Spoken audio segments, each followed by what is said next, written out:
Good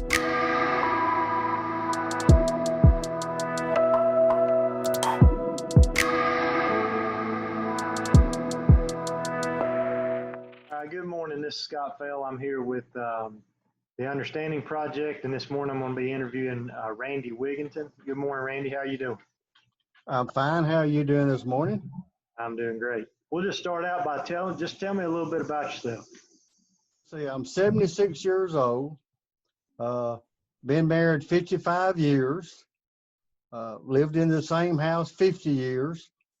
Have three great kids.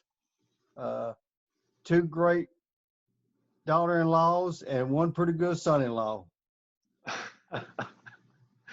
Tell me a little bit about where you grew up.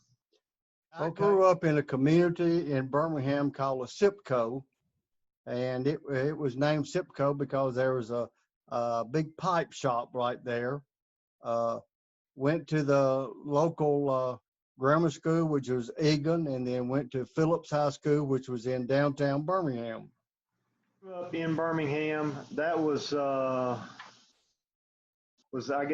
in the late 50s, early 60s, somewhere in that range?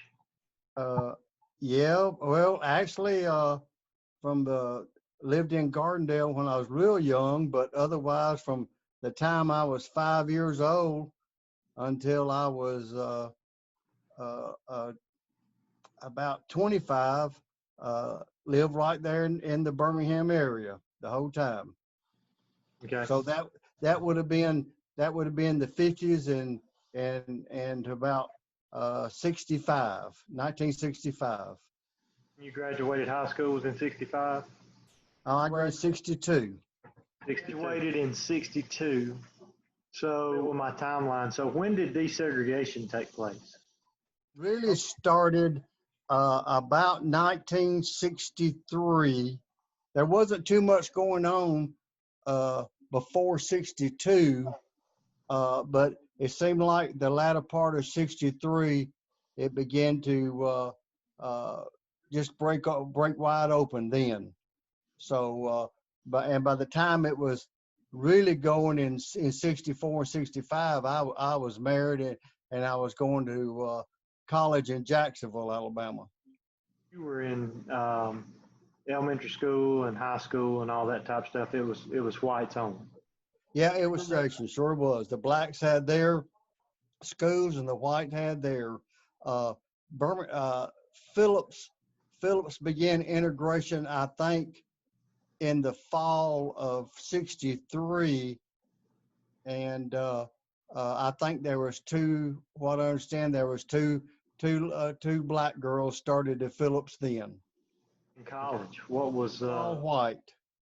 When I was going to Jacksonville, it was the blacks. There wasn't a whole lot of blacks going to college at that time, and the ones that did went to around Birmingham area was Lawson and Miles was the two primarily black. And of course, there was A&M, Alabama A&M, Alabama A&T, were basically all black colleges. What was your family like when you were growing up? So you had, so your mother and father, they were married throughout and the whole 9 yards, right? Exactly right. Yeah, sure enough. You just have one brother? I got one brother, sure do, younger brother.